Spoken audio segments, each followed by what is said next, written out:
Welcome to episode 313 of the Game Deflators podcast. My name's John, and I'm joined by Brian. Hey, everybody, here at the Game Deflators podcast, we like to talk about games we've recently picked up, games we're currently playing, and we call out Aries in this week's Inflation Deflation Challenge. So, if you didn't get the hint, we are going to be playing some God of War on the PlayStation 2. We also mentioned it last week, so if you didn't hear last week's episode, go check that out. We're also joined by Barry this week from Premium Edition Games. Hey, everybody. It's always a pleasure to be here. Thank you guys so much for having me. Yep, of course, man. So, Ryan, what are we talking about this week? So this week, we are going to catch up with Barry from Premium Edition Games, see what they've got cooking up this season. Then we get a more detailed look at Nintendo's lawsuit against Pocketpair. The PS5 Pro is out and scalpers are left out cold. And then, as always, we will close out with that inflation deflation, taking a look at God of War. And you can find this episode on YouTube, so go ahead and check us out. If you're listening, go watch it. See, how our backgrounds look, I guess. You can also hit the little bell and know when we're going to be coming on. You can also hear us on the podcast app you are listening to right now. Or if you're watching, you can hear us on the go, and you're not going to be watching a video in your car. So go check us out there, too. You can also catch us on social media at Game Deflators, on X at The Game Deflators, on Instagram, Facebook, and Threads. We are also on thegamedeflators.com, our currently up-to-date website, I think. Woo. It might not be. No, Barry, it is. Have you seen the new website, Barry? I admit I have not, and I apologize. Disappointing. I redesigned it and everything for you. I appreciate that. I'm gonna have to check it out. It's been busy. It's been a busy few weeks. We're gonna add it here in the private chat. We'll just you'll have to the Game Deflators. Did I spell that right? I put an extra S. I have to check it out live. You're gonna get a live reaction. Live reaction from Barry. Let's make sure my hyperlink actually works there. Yeah, so far I've gotten nothing. There it is. There it is. Oh no, this looks nice. Very purple. Yeah. Very purple. Yeah. Very Just purple. like a background here. Yeah, it's good it stuff. looks really good. Yeah, I appreciate it. All right. That was Barry's live reaction. So I guess in addition to that inflation deflation we'll do later in the episode, just calling out that we are going to be playing God of War this week. SimCity will be the next game that we play, Red Faction, and then BioShock.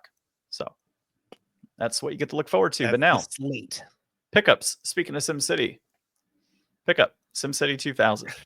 So PlayStation 1, complete in box. I put a bid for $5 and I won it for $5 plus $4 shipping. So not too bad when the bulk of them are going for about 15 plus. There you go. Another pickup, Shadows of a Damned. Okay. Now that one. So nice little PS5 copy. Picked up Painkiller because it was on sale. So why not? Been wanting it for a while. That's the one from VGP, right? The reprint. Yeah, and that's the one that GameStop has for $50 instead of the $30 VGP sells at. Well, because there's two versions of the game. Oh, no, they have the reprints in their store. Oh, really? Yeah, absolutely. I was there the other day, and I'm like, this is a very minty copy of a PlayStation 3 game. And then looked at that cover, and I was like, yep, okay. Yep, that's the one. Yeah, they basically purchased a crap ton of them and then threw them out there for $50.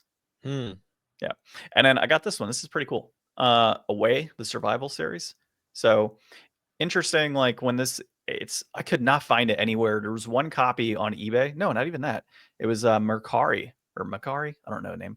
Mercari. $20 for this. The only copy I could find, it was complete in box. GameStop had 2 in stock on our website, and both of them I picked them up were just a disc only. So I returned them. And actually, now I think about it, I have 2 other pickups that are not here, but I got a GameStop. I got I think it's Kaya on the Wii U. They had it for complete in box. It was like $5. And then I got Worms. I want to say it was Worms Armageddon or Worms Mayhem on PSP.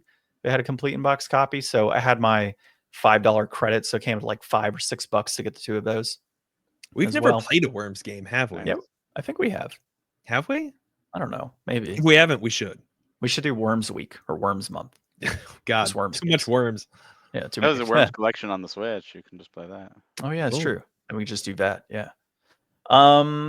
Yeah, so those are my pickups. As far as what I'm currently playing, Ratchet and Clank Rift Apart is still happening. If you have not caught it yet, I am streaming that whenever it gets played. So, yep, catch it on our YouTube and see how bad I do with that game. That's one my wife and I are playing, so we're both enjoying it. It's Ratchet and Clank. What's not to like? And the other title I am playing, so Barry, you might like this. I am playing AM2R still. So I just finished beating the tester the other day. I've got which beam is it?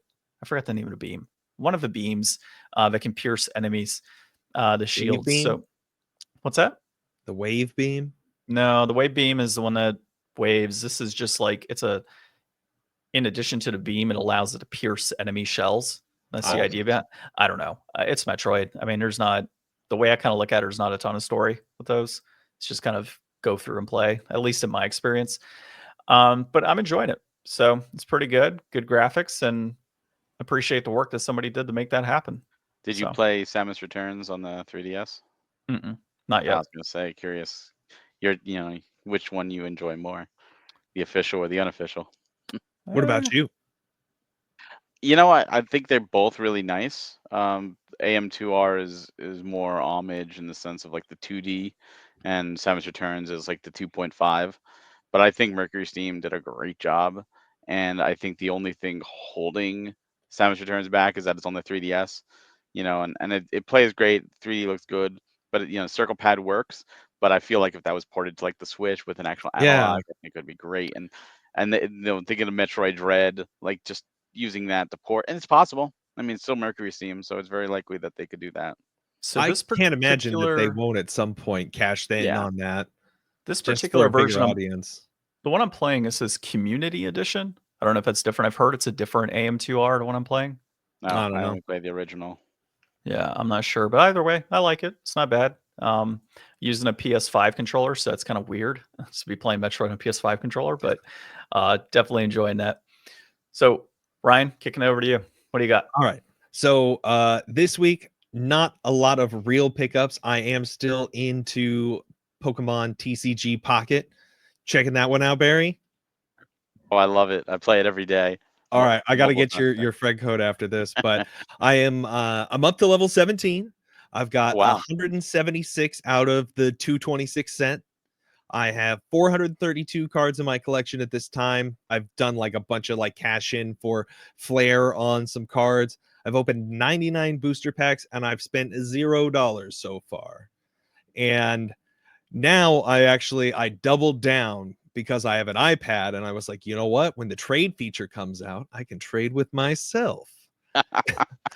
But man, this iPad I have is probably like 6 years old, and it chugs. It just does not handle the game super well, but it still makes it work. So I'm running like half a week behind on that account, and I've really noticed like a huge difference. Like I had so much better luck on like my first account on my phone. Like I almost think that like I don't know. I got like a couple immersive cards. I got like the Mewtwo immersive and the Charizard immersive like on my first day. Oh wow. Yeah, so I was going back in time, and because you can look at like order your collection by like type or most recent. If you go to most recent, like it makes it look like I actually got like a god pack, but I think it's just that like some of the older cards in your collection, if you cash those in for flair, then like if you got like a Squirtle early on, it would just disappear out of the order for the cards you received and make it look wonky. Because I don't think I actually got a god pack now that I know that that's a thing that exists, but it it certainly would have been cool if I did. I feel like the first week, everyone was getting better luck. Like I've had like 12 packs in a row where I've gotten jack all, and I'm like, Yeah. what the heck is going on? I opened up a few packs for Ryan, and I got 3 Spearows. There you go. In one pack? One pack. Wow. Yeah. Yeah. Open up a was second wild. pack, and I think I got you an Electrode or something, didn't I? Or no, you opened up a Something. pack live, and you got an Electrode. Something. Yeah, we did something. Yeah. But it's been fun. I've been making new decks. Like they've got like some updates now. They're starting to push out different little mini events. They've got like a battling event right now for emblems, which I don't know. I'm not really good at the game. I'm still trying to figure out like benching and like how to kind of play more strategically. And I don't know. I usually let the auto battle just grind out all the challenges for me. So I feel like I haven't really learned the game super well either. But I mean, it's fine. Still collecting is really fun, and playing just like with friends and things has been fun too. Um, Other than that, I did start Bug Fables. John has kindly let me know here I have 51 days left. I am going to be streaming that a little bit on Twitch. Did you start streaming on Twitch already?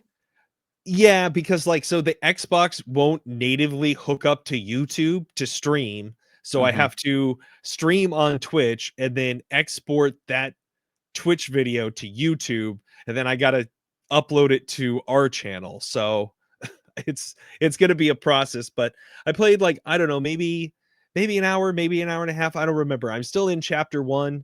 But you already streamed that already, and it's ready to go. Yeah, I just haven't done the export to YouTube, All but right. it hangs out in your Twitch for like a week or something before it like expires. So I've Okay. got time to finagle it. I did it yesterday morning. I do really like the game so far. You know, it's got all that classic Paper Mario energy with the the live combat, with being able to have extra input to do additional damage or have extra effects.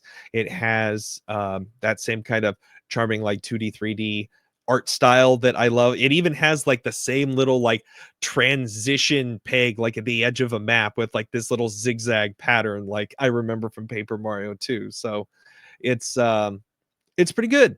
I think that I will be able to get through it with no problems before the end of the year and confidently beat my I don't new know. games resolution. Just a word out to everybody listening and watching. Get that punishment ready. You know what No, happens. It's no, always it's already over, John. It's already over. you've hit 2 I'm already punishments done. in a row so far. No, I haven't. So yeah, I have you beat had my game last year. Did you? Yeah, Pikmin. Okay. But I know you had to play Blue's Clues one year, and I want to say you had to play Spice Girls one year. No, I think it was just the one. All right, people, just still get ready. You never know. You never know what can Not happen. of no confidence. I mean, I've learned to not have the confidence in you completing video games. We've done this for like almost 6 years, so Yeah. Okay, well, that's good. It's good that you started playing it. Barry, how about yourself? Any pickups? Pickups have been light outside of the current, weekly releases on the Switch because I'm the insanity of going for that Switch set, and it's too close to the end now to stop at this point. Can't throw in So the I towel. just You're almost got there. Let's Sing 2025 in today, just getting the shovelware as well as the regular games. But that's been the main thing. I picked up a variant for my Wii set. There's still a few random like cover disc manual variants out there that aren't expensive. They're just, I don't understand why they exist, but they just do. So I found one for a game called Balloon Pop. That's like a blue covered as opposed to the white covered. And it was like $10, but I was like, all right, let me get that for the set. You're doing variants too? Well, once you have a set, that's the next thing to do for the set is to get variants. And I don't normally go after variants. I normally, if I get a lot and there happens to be a variant in there, I'll keep it because I've already bought the lot. But once you have a full set, it's like, you know what? If someone comes across and says, oh, and I'm not big on like sticker variants where it's the same game, but it's sealed, it has a sticker. Like that to me doesn't bother, but it's different cover, like a different release.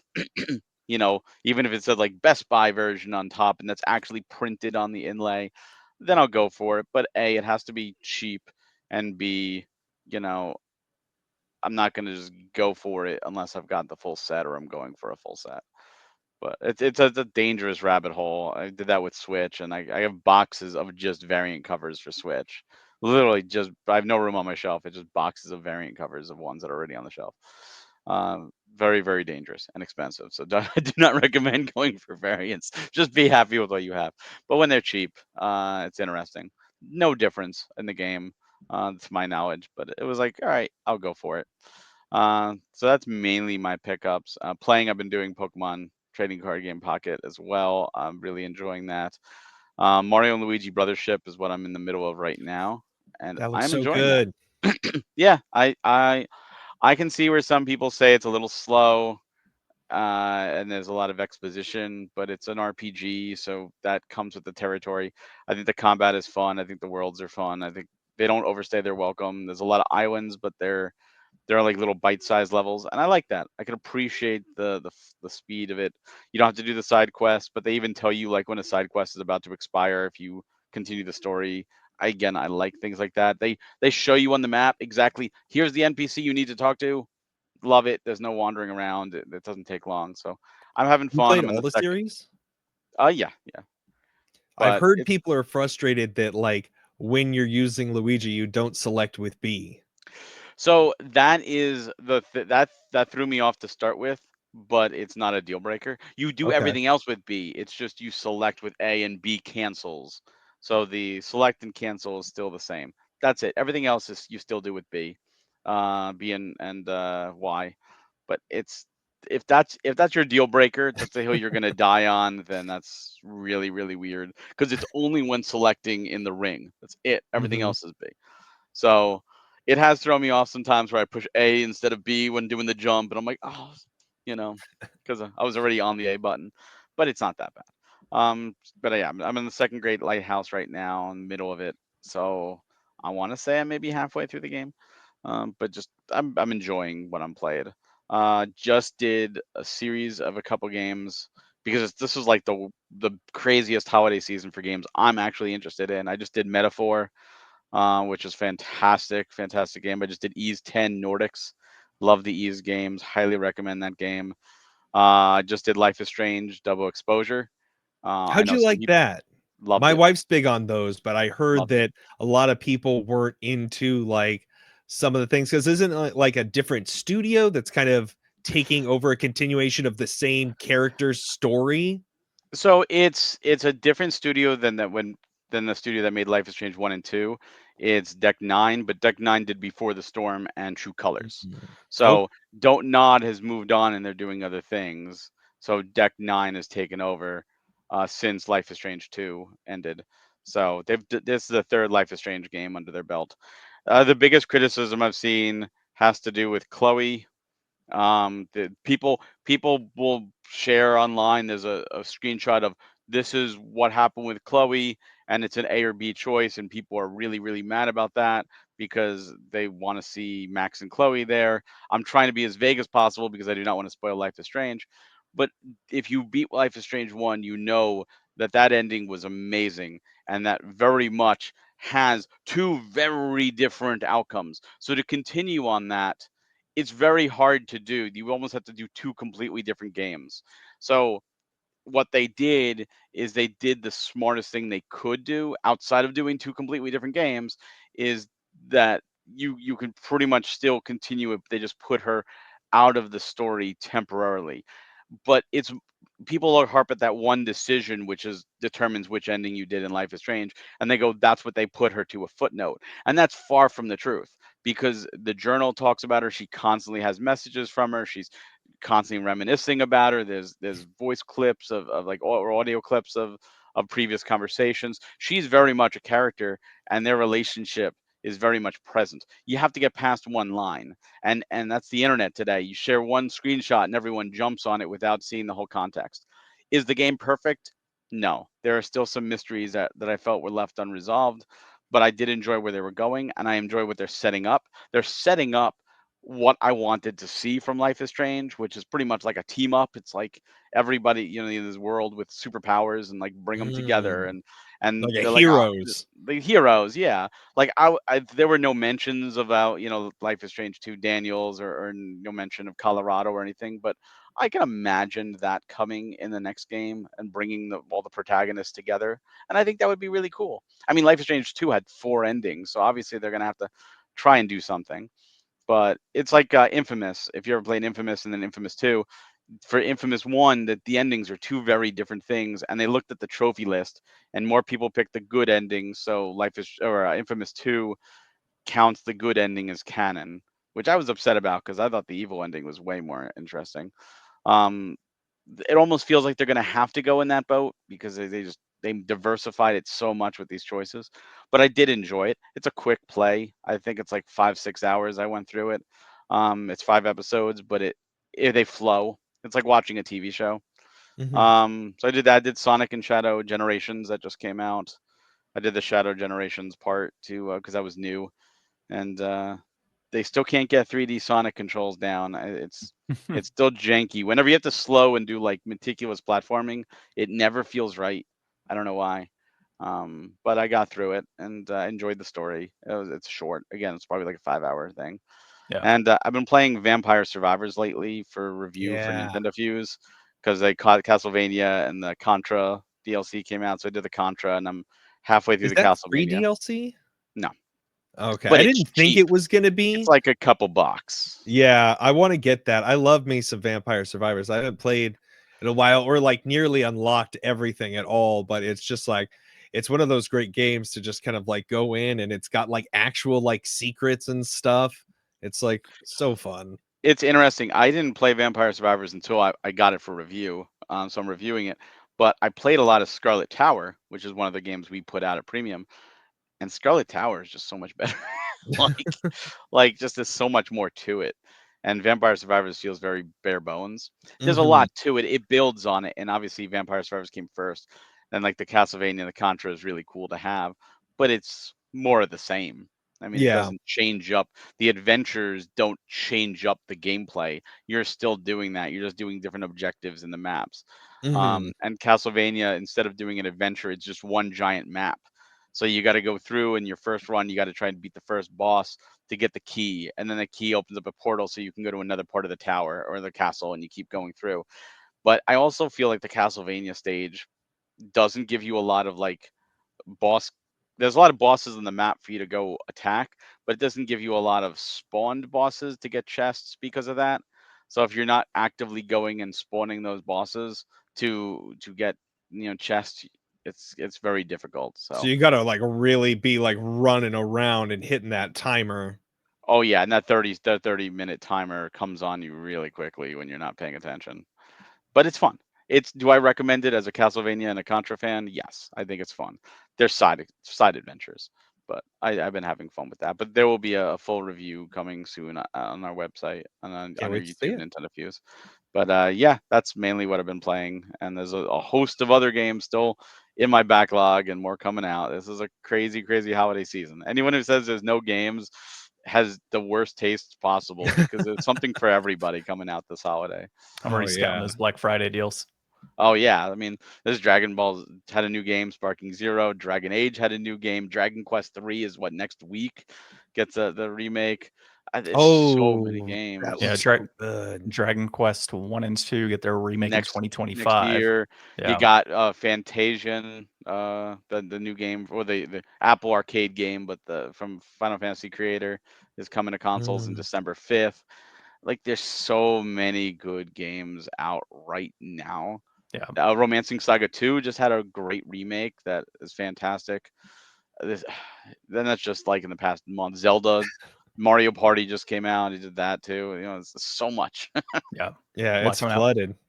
Hey, I just realized, Ryan, I did not add to my recent pickups. I got that collection from our friend, the one that you sent me the pictures. So I ended Yeah, up picking yeah, up. you got a bunch of cool stuff from that. Yeah, so I got an Xbox One, a PS4 Call of Duty edition, Wii U, 32 gig black Wow. Wii U, 2DS XL, Game Boy Advance SP, um, Arctic White GBA. GBA. The Arctic White GBA, the screen is completely scratched and then it has like a white, like the back of it's bad. So I just went ahead and bought like a reproduction Pokemon style case. It's like all yellow with a blue back, and then it has like blue and red buttons and green buttons on the top, and like a little picture of Pikachu on the side. I'm gonna end up selling it on Reshell it. eBay. Yeah, I'm gonna reshell it, sell it on eBay. I think they go for like $100 if you reshell it like that. So kind of weird, right? Like just buy GBAs and start reshelling like crazy. But so I'm waiting for that shell to come in so I can reshell. And then got a ton of Pokemon games from him. So like Pokemon Red, Pokemon Yellow, Pearl, Y. What was the other one? Moon was in there. Zelda, Four Swords. A bunch of GameCube games that were loose. A bunch of PS4 games and Xbox One games, as well as a few Wii U games. I think Breath of the Wild loose disc, Smash Bros loose disc, and then Smash Bros on the Wii was in there as well as a loose disc. So yeah, Damn. quite a bit. Yeah, I just yeah. happened to casually forget this ginormous haul. It's Yeah. actually it's in a box, like right. I don't know. You could probably see a little bit of brown, but yeah, it's just sitting back there. And I didn't think to bring it up because I was so excited about these other titles I picked up. So, all right, Well, now Let's we've got talk the full download on John. all of it. Let's talk premium edition games though. So Barry, Yeah. take it away.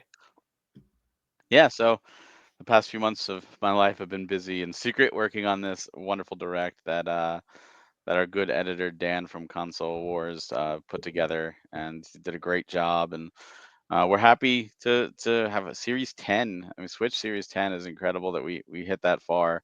And it's been hard to keep some of these secret. Obviously, we did we teased Elisa last time. And for those of you who don't know, Elisa was our first Series 10 Switch game, which is a survival horror in a PlayStation 1 era style graphics, but it's very unique. It's very original, new concepts. You're stuck in this dollhouse. It's creepy. Like, it is just a very special game.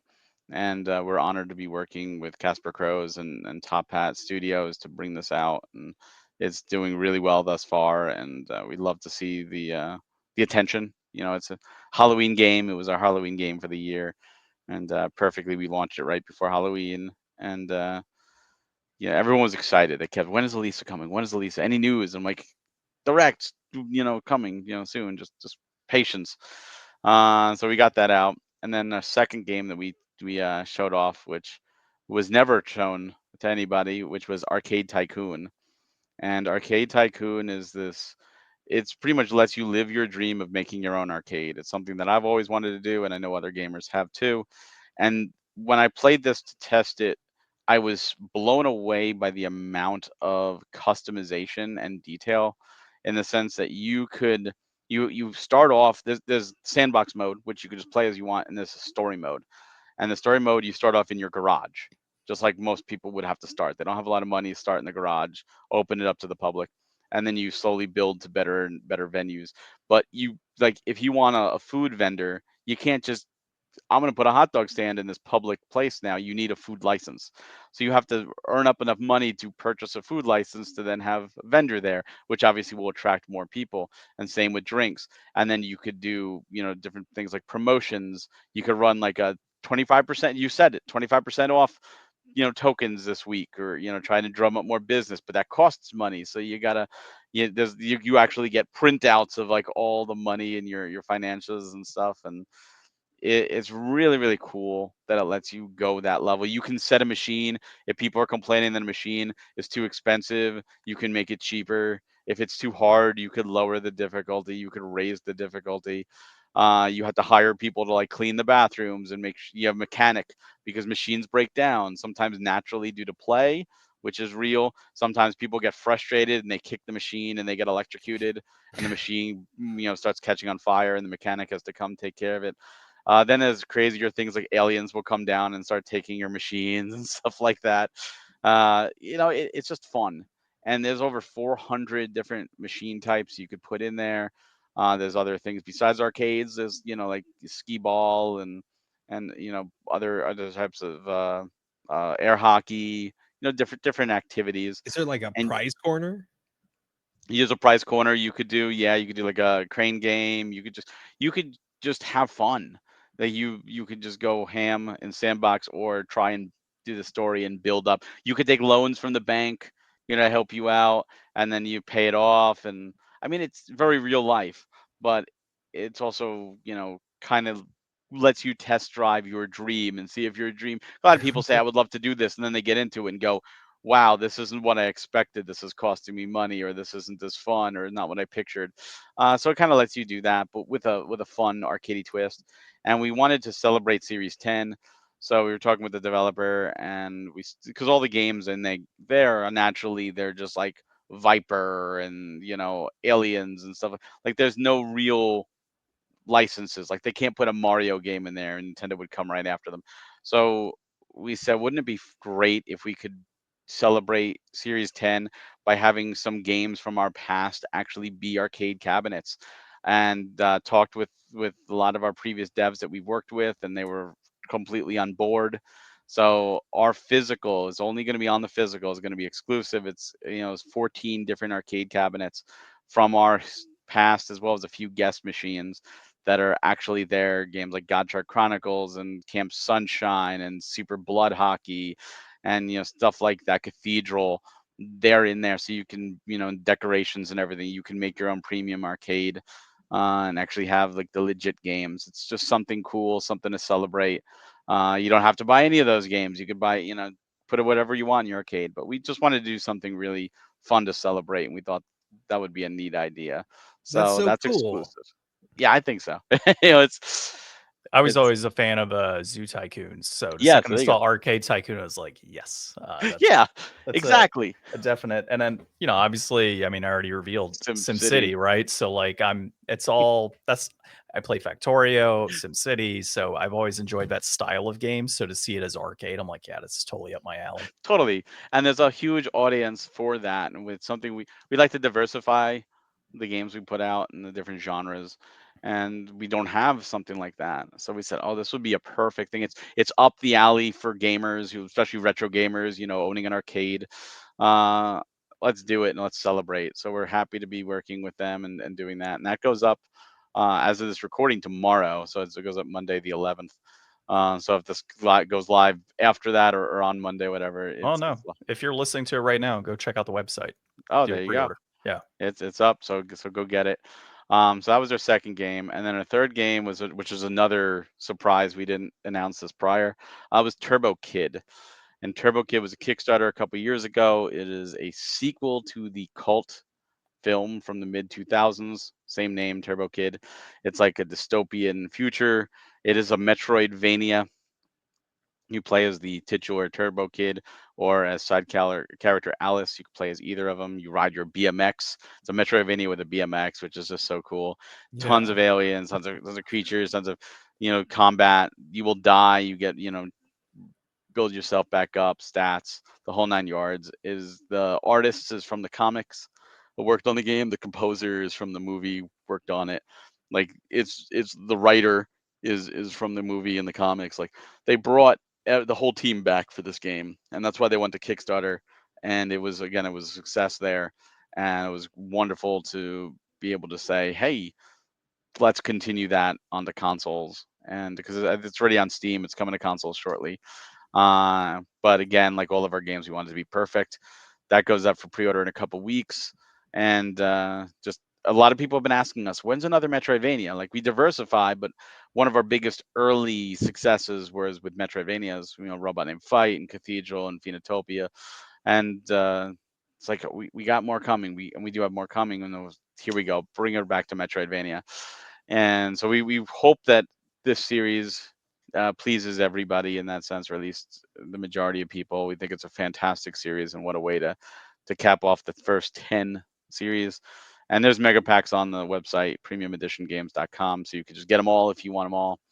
Turbo Kid also has a deluxe, so that's a second series in a row with a deluxe. That comes with a hardcover strategy guide. It comes with a Neo Geo Shock box, extra slipcover, and it comes with a steelbook. It goes above and beyond, but it's a beautiful edition. And we talked also about our NES offerings. We often do aftermarket NES games, and this Direct was no stranger to that. Speaking of Metroidvanias, we have our first NES Metroidvania with Sunset Land, and Riot Gun Games put this out. It is so much fun and so It looks original. cool. Oh, it's fantastic.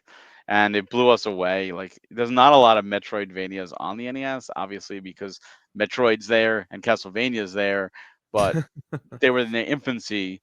Nothing had really been established. So to go back to the NES limitations with all the knowledge that we already know now and what works for Metroidvanias and what doesn't work, they were able to craft something really special. So Yeah. it's great to be working with them to bring this out physically. Again, this is this plays on your NES. Pop it in and play a brand new NES game. So we were able to do that, and we have a bunch of stuff still on the website. Series 9 we left up. Normally we take down the previous series, the pre-orders, but we left it up. That's Carl, that's Soul Stalker, that's Curse Crackers, that's Bot Gaiden. We left them up because people were asking. They said, is so much going on. Finances are shy. Are you going to take it down? Like, they were panicking in our emails, and we're like, no, we're going to leave it up. We understand there's a lot going on. We want to make sure everyone gets the game, so we're going to leave them up a little longer. And we have a bunch of in-stock games, including Wife Quest just came in from Series 6. We've got Oratorio and the NES just came in too, so those are up in second chance sales, and we got a bunch of other in-stock stuff still. But we didn't tease anything this time. It was the first time in a long time that we didn't actually tease. Series 5's Direct was the last time we didn't actually tease. We did the hype button, but it wasn't for a tease for a future series. And we purposely did that because we wanted to let everyone know. Yeah, there you go, the hype button. We wanted to let everybody know that we're, we have a lot in our backlog of manufacturing.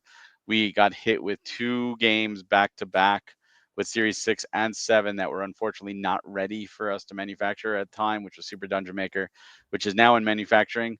But we had to wait for that. We wanted to wait for that final update, and then that had to go through a lot of lot checks. They kept finding bugs at Nintendo, but we wanted to make sure the complete game was on the card. And then Sunshine Anthology, which we put up last fall. Camp Sunshine, they told us Camp Sunshine would be ready in September, October last year, and it didn't go up digitally until the early October this year. I think it was like October 8th. So we couldn't print the game without the game on the Switch. It can't. It's impossible. So we know people were upset about that. We were upset about it. So we didn't want to get ahead of ourselves. We didn't want to say, well, here's the next thing. We've got a lot planned for 2025. It's going to be a fun year. There's a lot of great games. But we wanted to stay focused on the series that we haven't put out yet. And we wanted to make sure we got those out to everybody. So we do have right now, we have, like I said, Wife Quest is out. We have the carts for Super Dungeon Maker, Uncharted, and Lonesome Village. They're ordered. The artwork has all been ordered. We showed the proofs. The proofs for all 3 games came in. So those are our next 3 that are coming out. Then we'll start with Sunshine and Series 8, or Series 8 and Sunshine. We just because Camp Sunshine came out, we want to give it, maybe a month or 2. Let's see if there's any bugs found now that it's out there in the masses. That's why we can probably get the best version of the cart. But we're working on that, and that's why we wanted to pump the brakes and say, hold on, we've got a lot coming, but we also want you to know, like, if you supported us, you pre-ordered Series 7, you still haven't gotten your games, we get it, we understand, it's coming, it takes time, we're a little behind, and we want to use this time to try and catch up. Yep, makes sense. Yeah, Well, very reasonable. Definitely appreciate the update there. Thank you. Good to hear what's going on and what the future holds. I wanted to ask one follow-up question, Barry. So, like, you said you're excited about the Arcade Tycoon and kind of filling a hole you guys had kind of in that genre slot. Is there anything else that you haven't really put out that's like a genre you'd be like really looking to try to get into your guys' lineup eventually? I mean, I love visual novels, and I know that's a tougher sell. I know that they have its own niche. I know not everybody loves them, not everybody wants to play them. And when we do the games at premium, it's not just I want to do this game, we're doing it. We test it, the team tests it, we all weigh in. Just because one member of the team may say I don't like this game and the rest of them like it, usually that helps push it through. But everyone's got to like it, and we also have to think about sellability. So if you gave us a game that's a fantastic game, even like say a Metroidvania, but you could beat it in an hour and a half, it's like this is a great game. You're selling it for $2.99. Can we realistically sell a physical at $40? Is that's a real tough sell. Video games are expensive to make, so there's all those other factors. And same with a visual novel. Can we sell a visual novel? Will it work? Will it be able to sell pre-orders? Will it be able to sell second chance? Will it be able to sell at conventions? Will our distributors want to buy it? These are all questions that most people don't think about, but those all go through our heads. So we're always open for there's different genres. Point and click, we haven't done one of those yet. We haven't done a first-person shooter. We haven't done a third-person shooter. And it all depends on just finding the right one too. We just don't want to say, all right, let's grab this because we haven't done one of this genre yet and it's a terrible game. Like, it has to speak to everybody. It has to resonate. It has to go with what we're about. So we're open to all genres. We just have to find the right game. And there's so many games out there. We don't do a lot of games a year. This year, I think, was our biggest year. And we did, 10 games? That was our biggest year. And that's not a lot. There's more than 10 games released every week. so that's not even 152 of a year in terms of games coming out. It's tough, because we just want to find the right ones. So any genre is open.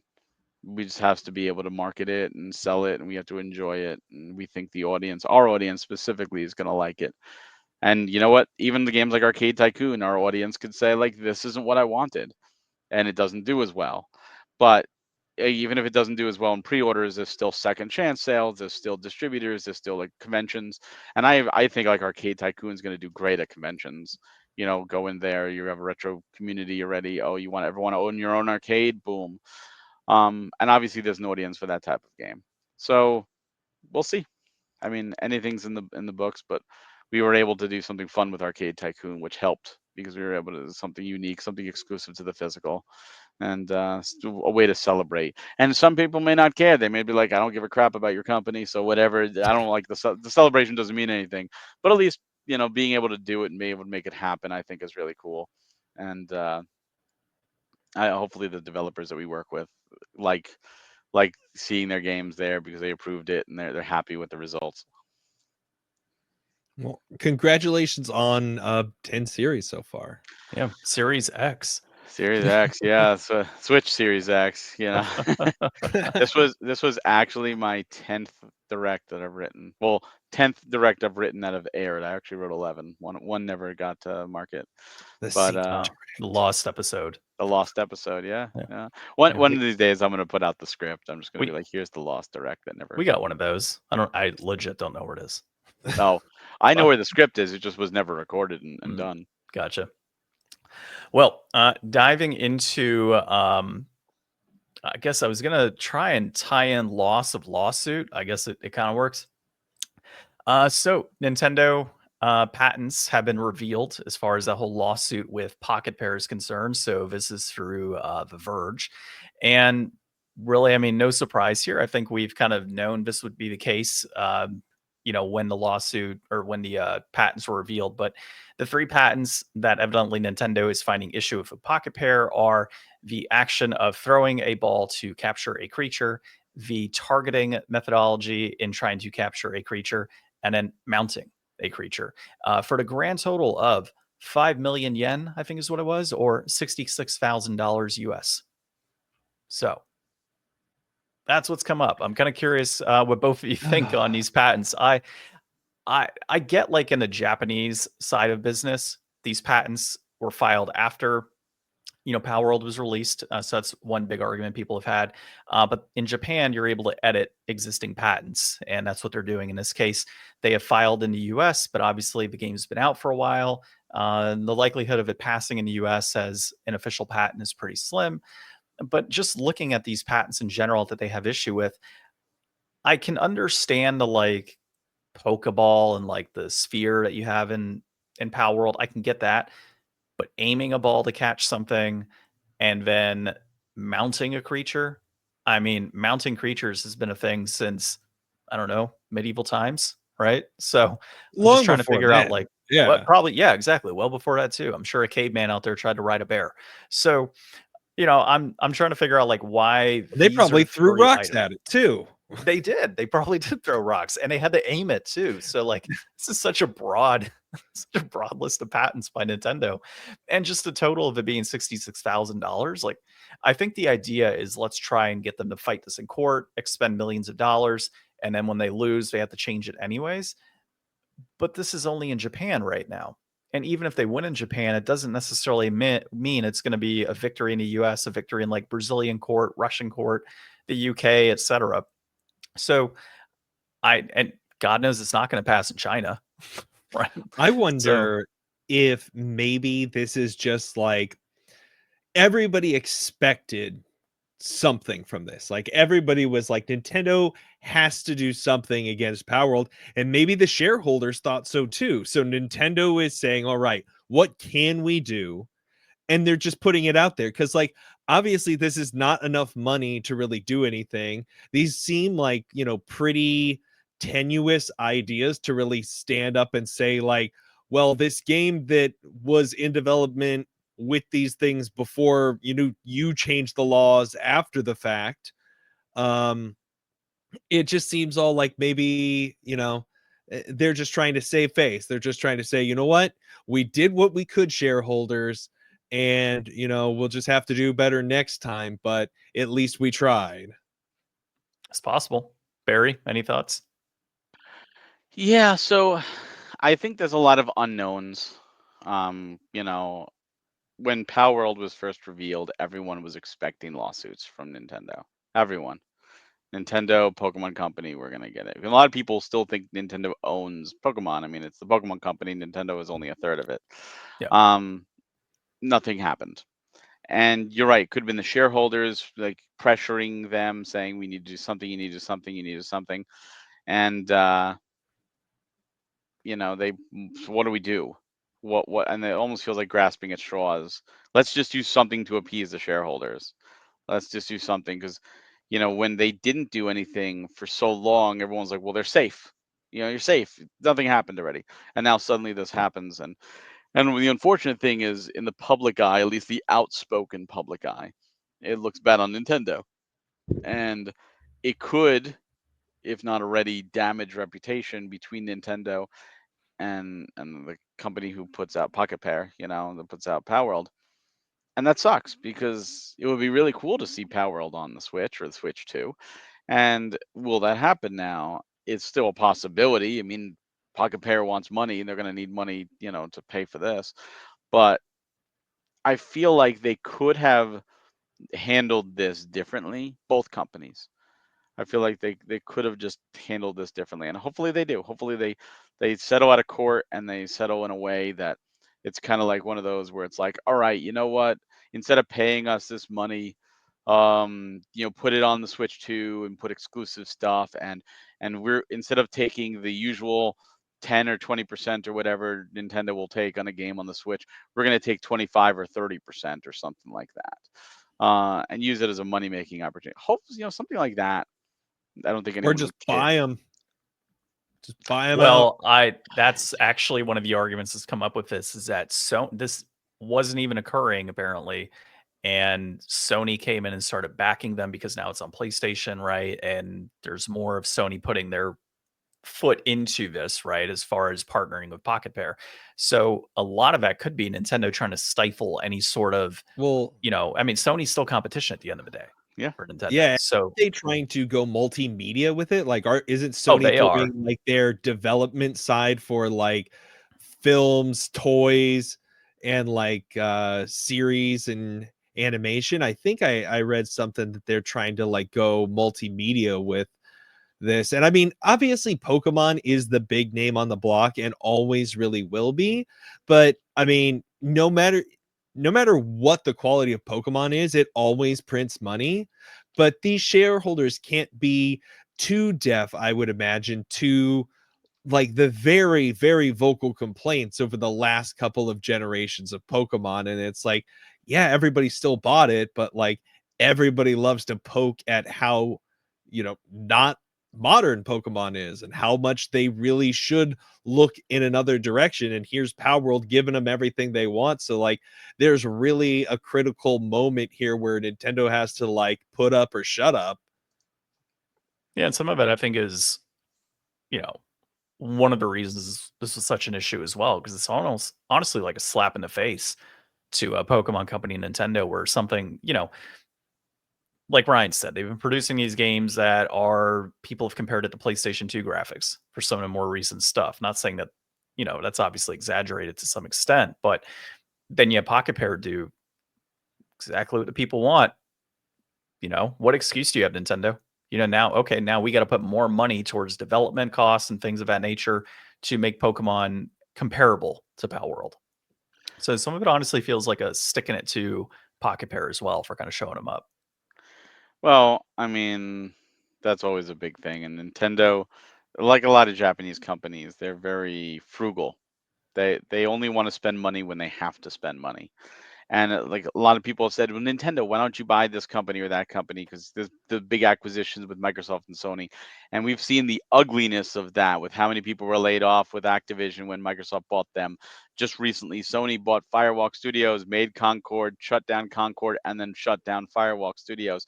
They just bought that. The whole Bungie buying Bungie, and that has been a mess as well. Mm-hmm. So whenever you buy a studio, there's a lot to it. And Nintendo has bought several in the past and they've all worked well.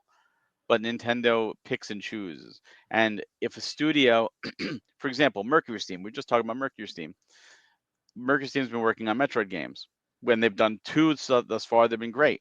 Why doesn't Nintendo just buy Mercury Steam? They seem to work well together, but that's just it. They work well together. Mercury Steam is still making the Metroid games, presumably. They have a good working relationship. Why spend money? Why spend extra money if they're already working together? Why spend money you don't have to and then have to pull on all those people and pay all those people? They're already making games for you and they're getting a cut of it, of course, but you don't have to spend any money. They're making money for you. Same with like Platinum. Why don't they buy Platinum? Well, Platinum's making games for Nintendo. Nintendo's making money off those games, publishing a lot of those games, and they don't have to pony up any extra money.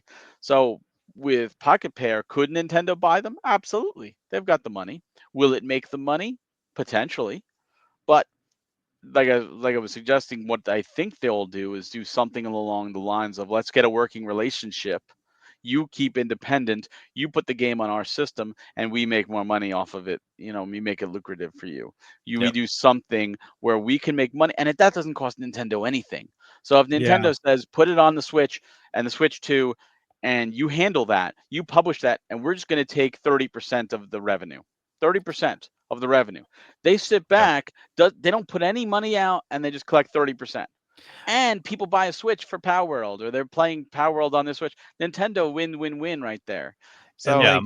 I'm they with have a you on that. history with like Yokai Watch and other like collectible monster type games too. So it's not even like they're afraid of competition for Pokemon on their own consoles either. oh yeah. Well, Yeah. even Yokai Watch, I mean, that was level 5. Nintendo put a lot of money behind it and published all the games in the West that they on the 3DS. But Yokai Watch has waned, and we never got Yokai Watch 4. That came out in the Switch in Japan, but they never brought that to America. And they have a good working relationship with Level 5. All of Level 5's games do go to the Switch. But, why should Nintendo pony up any extra money? They could bring Yokai Watch 4 over here. They didn't.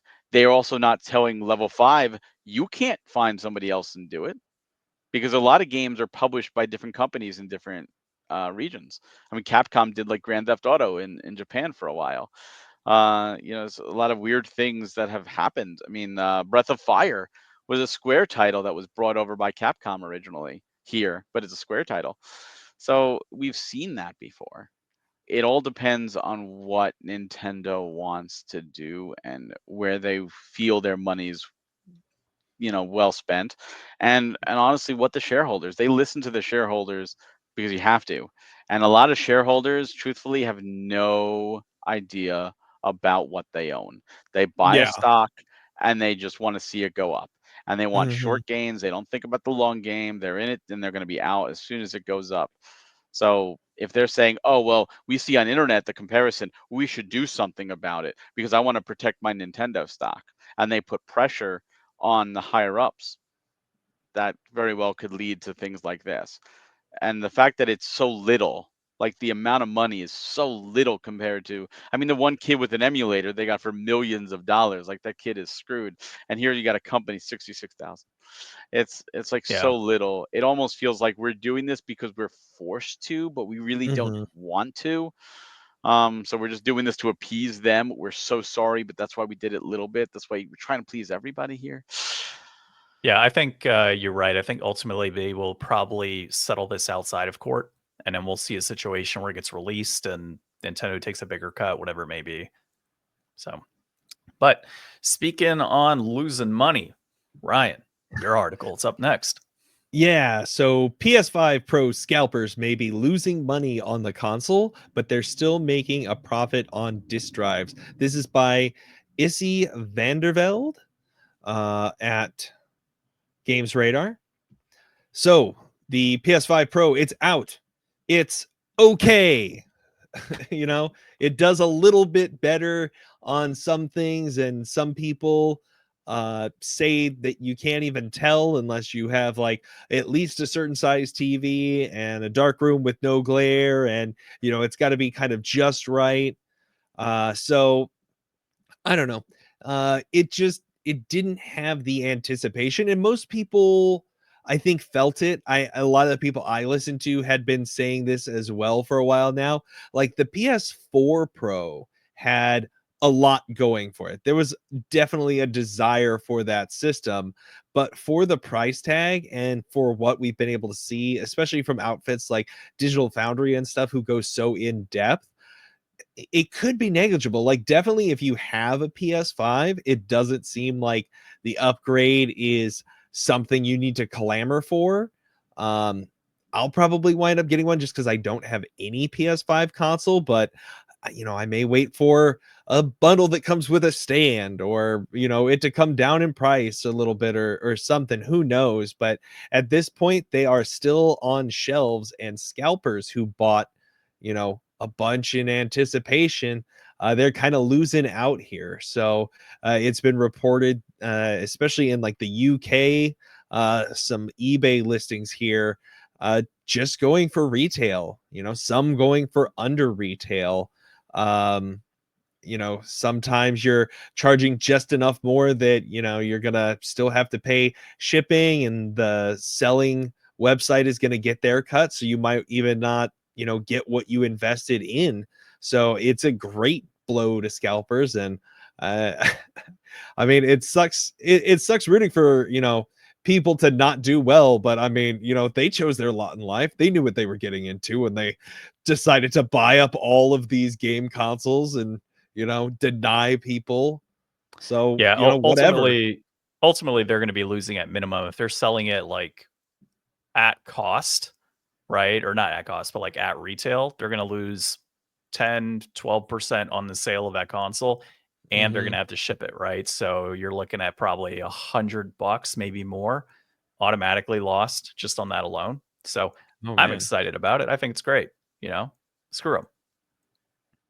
Yeah, I think scalpers in regards to like video games are the worst, especially when a new console launches, because a lot of people who just want to get the game, or especially this time of year, a lot of parents wanting to get a console for their children are SOL and have to go to these scalpers, and that sucks. That really sucks because they're just out. The scalpers are out there just to try and make a quick buck off of desperate people that just want to have fun and just want to please their kids, and that's the worst kind of worst. It's taking advantage.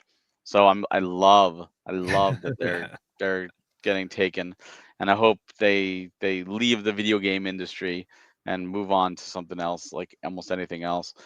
But I'm happy to hear that the disk drives are still in demand, because maybe Well, that will teach that's Sony, hey, put disk drives on your Yeah. consoles natively. and that's the other issue here is like, because the Pro doesn't come with the disk drive in there, scalpers are still making a killing on reselling the disk drives.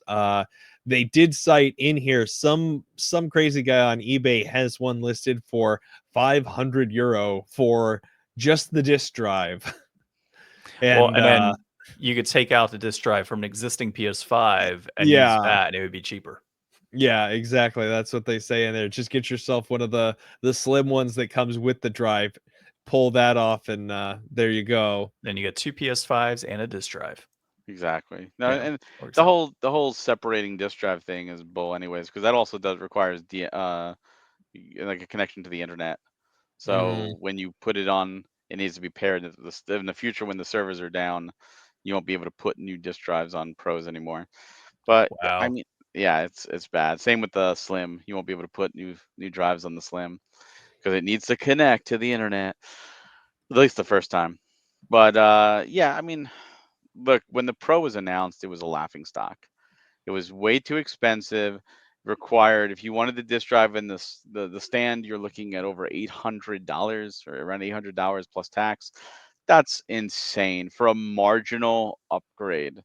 Is it an upgrade? Yes. Are the majority of people going to be able to see it? No.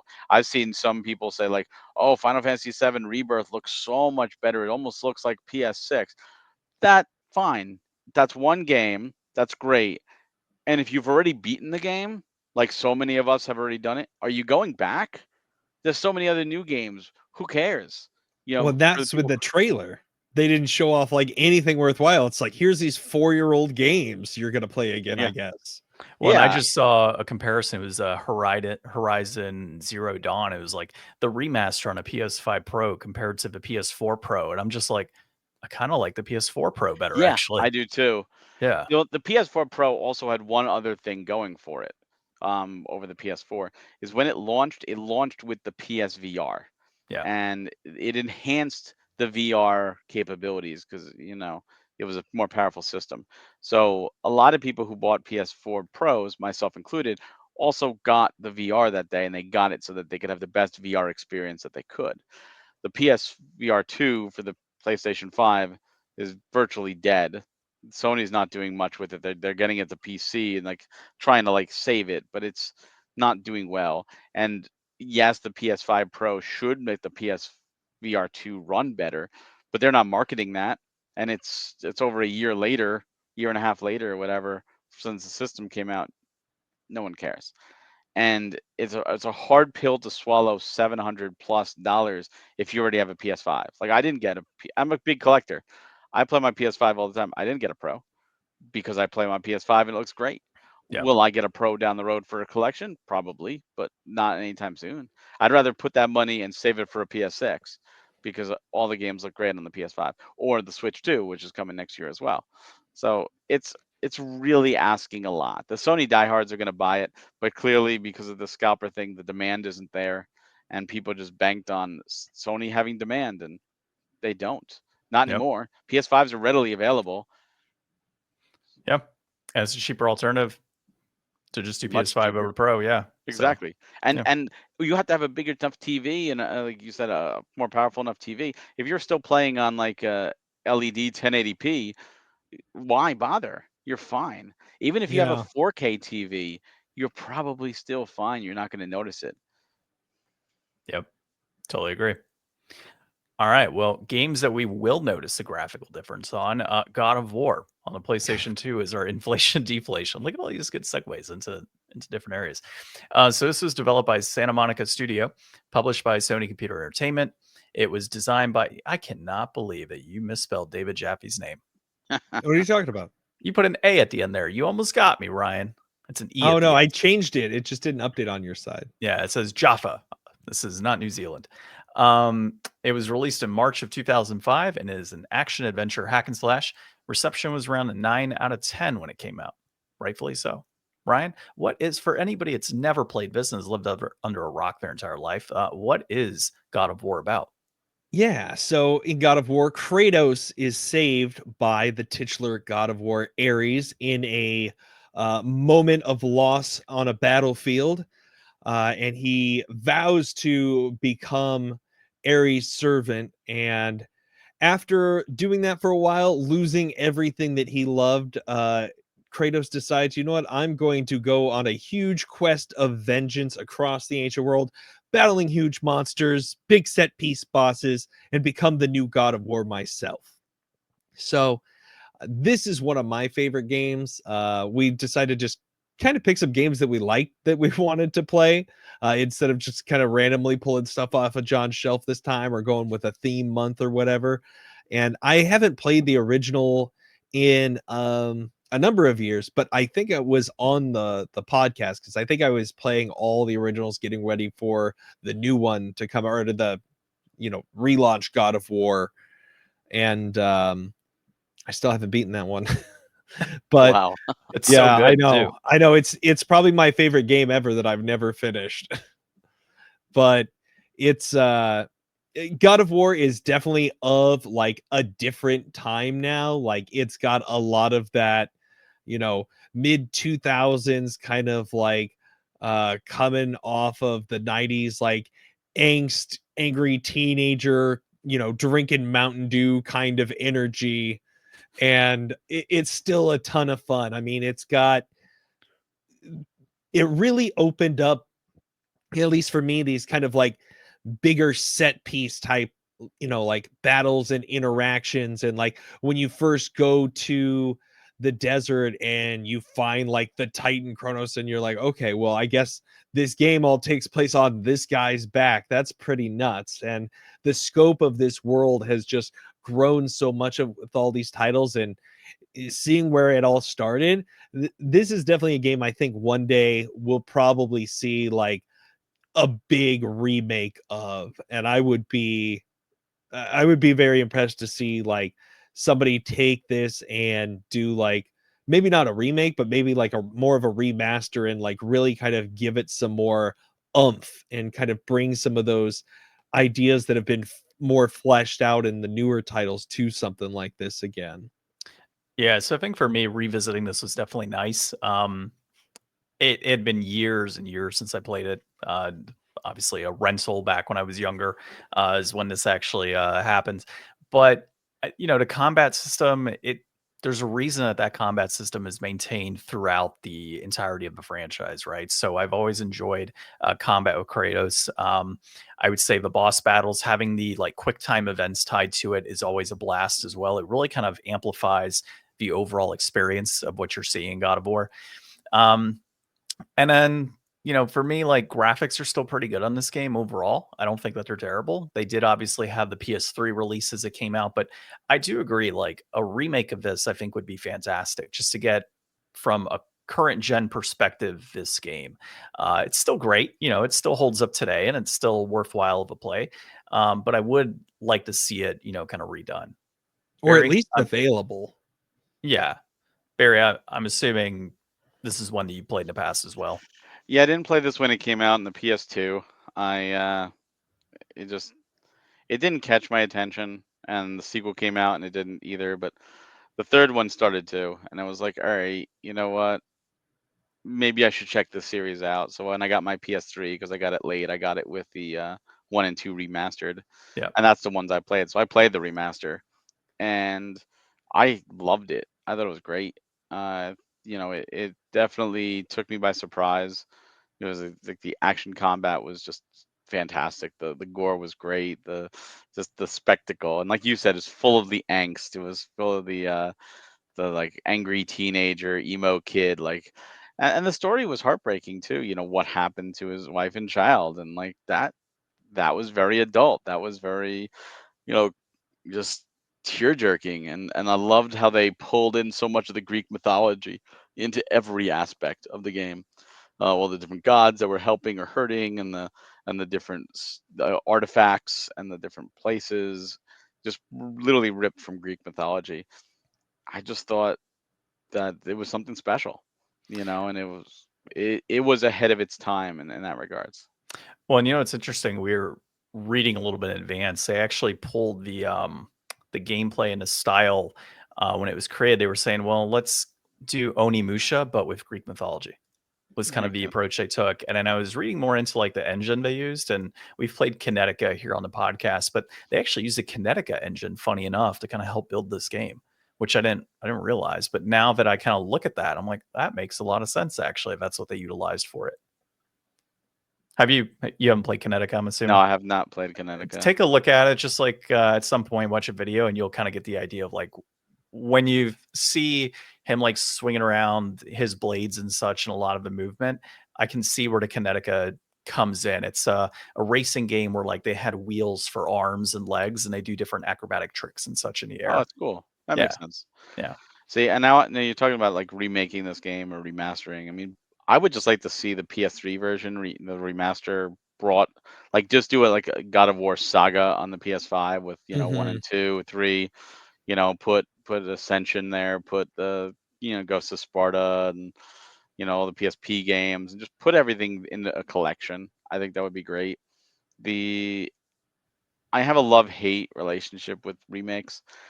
I like remakes when they're done by B or C or even D teams. I would hate for it to be like, oh, instead of following up God of War Ragnarok, we're gonna take that A team and we're gonna remake God of War, the original. Like, no, I want to see a continuation. I can already play God of War. I want to see a continuation. Yeah. Yeah. So it has to be a secondary team where it's not taking development away from anything else. And it can't be the Naughty Dog approach where they release a game and 2 years later they remaster and remake the same game. Oh And then God. 2 years later they do that again. And like I feel like Sony, if you want to remake, I feel like that's what Sony's all about these days. Between Last of Us 1 and 2 and Horizon, they're very much about let's just keep remaking the same games. And they did that with God of War. I don't know if you remember when the PS4 first came out, they announced God of War 3 was going to be on the PS4. And it's like, God of War 3 is already in HD on the PS3. Why not bring 1, 2, and 3 over and do like a trilogy? But no, they just took God of War 3 on PS3 up to scale a little bit and put a PS4 standalone version of God of War 3 out. And it's like, that's milking money at this point. Like, Oh yeah. come on. If we were to see a remake, I'd like to see it done by like Blue Point. I think Yeah, would be I the right was actually approach. just looking up Blue Point to make sure I was thinking of the right studio right now, because I mean they did a killer job with Shadow of the Colossus and Demon Yep. Souls and stuff. So like studio like that, I could definitely see being able to kind of like take that and run with it. Well, so it looks like they actually developed the God of War collection. Funny enough, on the PS3.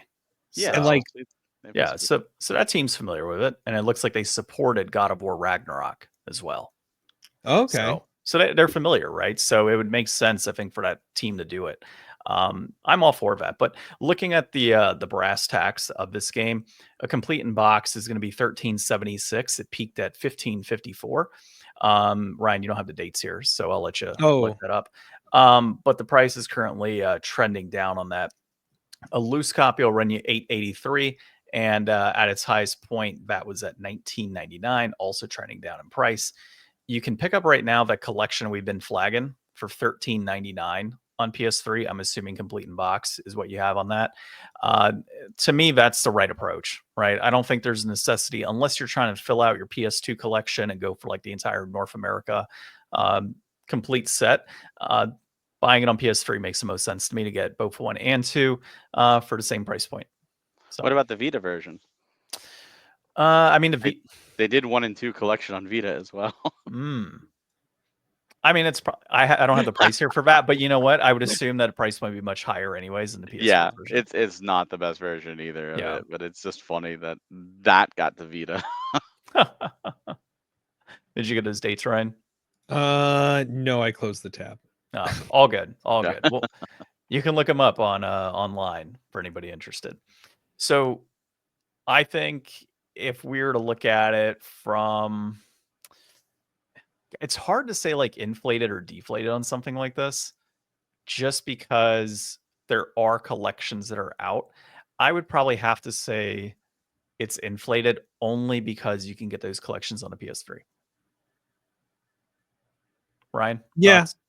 yeah. I mean that's true. I mean the collection on the PS3 is kind of going to be just the better deal because you're going to get more. Yep. Yeah. Barry. You get more. I agree, it's inflated. I mean, you get more, you get better graphics because you're dealing with an HD console versus a composite console. So it's upscaled to 1080p. So it's gonna look better. It's gonna play better, and like you get bonus features. You get 2 games for the price of 1. Or if you could find, they'll also release the sagas. I don't know if you saw that, the God of War Saga, for the PS3 that included both PSP games 1 and 2 and God of War 3 altogether. Mm-hmm. I think the PSP games might have been downloaded in that version, but at least you get 1, 2, Yeah. and 3 together. And I don't know what that's going for, but like, there's so many better options. I think that one's even sub 20 as well. Yeah, On so that, I then you want to get say I picked it up recently. then you get 3 as well. So then you get 3 games for that price. And if those download codes still work and you can download the PSP games, you get 5. But I believe they are included. I think they're on disc. oh, if I are they all on remember. disc then? I'm If they're pretty sure. That'd be then you get great.